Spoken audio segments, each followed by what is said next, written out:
मुश्किल हालातों में मैंने जाना खुद को, मुझको पता ही नहीं था बातें यहाँ तक आ पहुंचेगी। एक बात का इल्म था कि रास्ता तो खुद का ही होगा, होगा पीछे काफिला जो यादगार मंजर सा होगा। यादगार हम कलाकार जैसे पर्ची भरते रहते सब, जिम्मेदारी हमारी उनको शब्दों में लिख देते हम।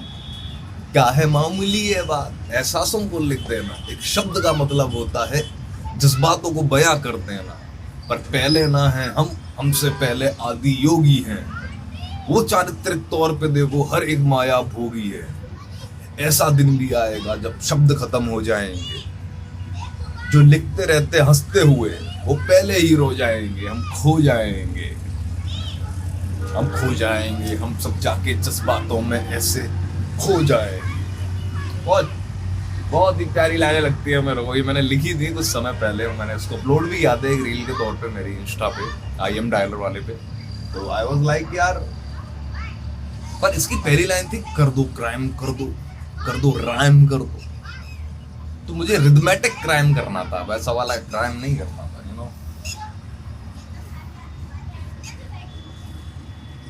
अब ये जो एहसास है, ये मैंने रैप आपको जो सुनाया वर्स, इसके पीछे मेन वजह ये थी जो आज के इस एपिसोड के बारे में है।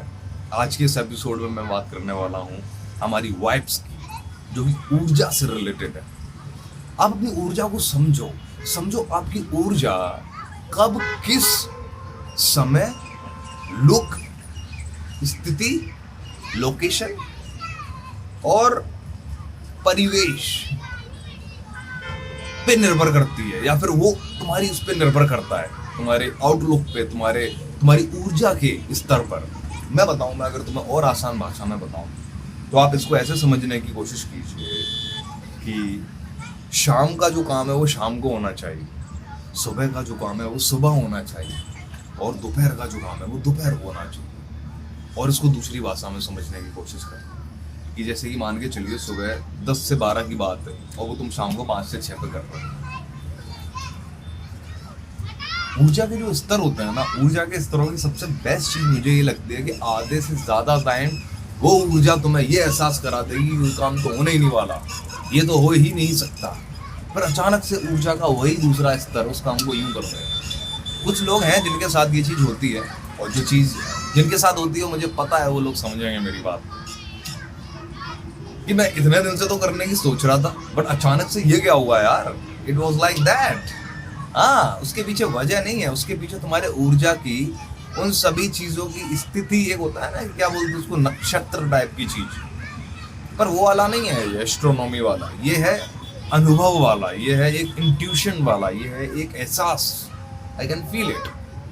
कई बार कोई काम करने के लिए मुझे 2 से 3 दिन लग जाते थे, और कभी कभी उसी काम को करने के लिए मुझे 2 से 3 मिनट लगते थे। Can you imagine? और डीप में जाते हैं, सब यहाँ है, सब यहाँ।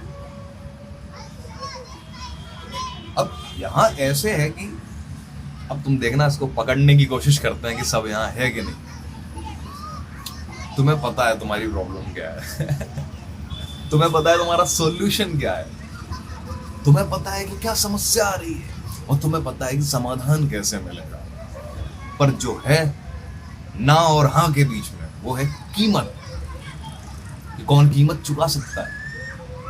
सैक्रिफाइस, वो त्याग, वो समर्पण, आत्मसमर्पण, वो यू नो, वहां पर कोई ये किसी प्रकार की संवेदना नहीं है, या फिर यूं नहीं है कि हाँ समर्पण, बहुत ही कैसा समर्पण बताओ, शिव के लिए जैसा समर्पण है, शक्ति के लिए जैसा समर्पण है, ऐसा कैसे। तो अब ऊर्जा के उन अलग अलग आयामों में सबसे बड़ी चीज मैंने जो नोटिस की, वो सबसे बड़ी चीज ये थी कि तुम्हें कोई बताने नहीं आ रहा था, तुम्हें कोई आ नहीं रहा था बताने। जब तुम्हारे साथ वो घटना घट रही थी, वो ऊर्जा के अलग अलग उतार चढ़ाव तुम्हारे साथ हो रहे थे, जब उस असंभव काम को करने के लिए तुम्हें लग रहे थे 3 दिन, अचानक से उस असंभव काम को तुमने 3 मिनट में कर दिया। तो ये चीज तुम समझ रहे हो। अब तुम हो कंफ्यूज, क्योंकि तुम्हारी आदत है बात करने की, किसी से डिस्कस करने की, पूछने की। लाइक नहीं, मैं भी ऐसे ही था। तो उससे होता था क्या कि वो चैन ऑफ थॉट्स ना वो डिस्टर्ब हो जाते। एक अल्टीमेट, एक बहुत ही आयाम है, एक बहुत शानदार सी चीज है, जहाँ तुम्हें किसी से कुछ पूछने की जरूरत नहीं है। तुम्हारे अपने पुराने जन्मों में एक एक जो सेल्स था तुम्हारी, वो भी अपने आप में बिलियंस ऑफ डेटा स्टोर करके रखती हो। ये बात सत्य है। मैं ये नहीं कह रहा कि तुम्हें पिछले जन्म का सब याद आ जाएगा, तुम कौन थे क्या नहीं क्या, पर मैं ये जरूर कह सकता हूँ कि तुम्हारी अपने वजूद की क्या खासियत थी, वो तुम्हें आज की तारीख में एनहेंस कर सकती है। वो ऊर्जा के उन माध्यमों में सही समय पर सही तरीके से अगर तुम नोटिस करो, शांति से एकांत में बैठने की, नोटिस करने की इसी शाम को, तो तुम इसी शाम में पाओगे कि तुम कितने लकी हो यार। आवाज आ रही है ना? How much you are lucky. The whole universe is going to help you like that, अब होना क्या चाहिए? होना ये चाहिए कि हमें सबसे पहले ये बात क्लियर करनी चाहिए कि साला जो भी चल रहा है ना, वो यहाँ चल रहा है, यहाँ नहीं चल रहा है, यहाँ चल रहा है, यहाँ नहीं चल रहा है। यहाँ जो चल रहा है वो यहाँ से देखने के बाद यहाँ और ज़्यादा चेंज हो रहा है। तो जो यहाँ चल रहा है ना, अपन को उस पर बिलीव करना है। जो यहाँ चल रहा है उस पर बिलीव नहीं करना है। तुमने कर लिया ना 99%, 100% टाइम्स, क्या हुआ? क्या हुआ? नहीं हुआ ना कुछ नहीं होने वाला, ना कुछ बदला ना कुछ हुआ। अब मैं कह रहा हूँ, मेरी सुनो, यहाँ जो चल रहा है ना उस पर ध्यान दो, और जब तुम पाओगे कि वो सिर्फ यहाँ है, यहाँ जो चीज चल रही है वो सिर्फ यहाँ है, ये बहुत अद्भुत एहसास है। तुम स्वीकार भाव में नहीं आओगे, तुम्हें लगेगा कि नहीं इस वजह से ये हुआ, you are responsible, that person is responsible, that thing is responsible, इस वजह से ये नहीं हुआ। पर वो तुम्हारे यहाँ की मान्यताओं, विश्वासों पे आधारित होगा। देख लो, अगर मैं तुमसे बोलूं हर चीज को पॉजिटिव लेने का शुरू करो, फॉर एग्जाम्पल मैंने इस डिस्टर्बेंस को स्टार्टिंग के टाइम पे आपसे शेयर किया। अभी लास्ट वीडियो में ये डिस्टर्बेंस मेरे लिए बीट बन गया, मैंने गाना डाला सिद्धू मूसेवाला पाजी के लिए। तो अब ये पर्सपेक्टिव ही तो था कि शोर बोल दिया गया, शोर, चीख बोल देगी चीख, बच्चों के खेलने को इरिटेशन बहुत सारे लोग समझते हैं, देखा है मैंने अपनी आंखों से देखा, बहुत सारी चीजें हैं। तो तुम्हें समझने की ये जरूरत है कि जो चल रहा है वो यहाँ चल रहा है, वहां की दुनिया से अपना कोई लेना देना नहीं है। एज अ ह्यूमन बीइंग अभी 10-15 साल बाद, 20 साल 50 साल बाद मैं भी निकल लूंगा, तुम भी निकल लोगे, नए आएंगे फिर। तो चिंताएं जो है ना, उनको चिंता ही रहने दो।